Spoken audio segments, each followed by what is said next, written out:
Allahumma salli ala sayyidina Muhammad wa ashfini zalimin bizzalimin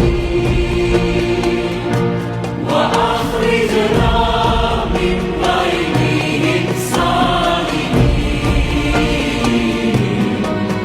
wa ala alihi wa sahbihi wa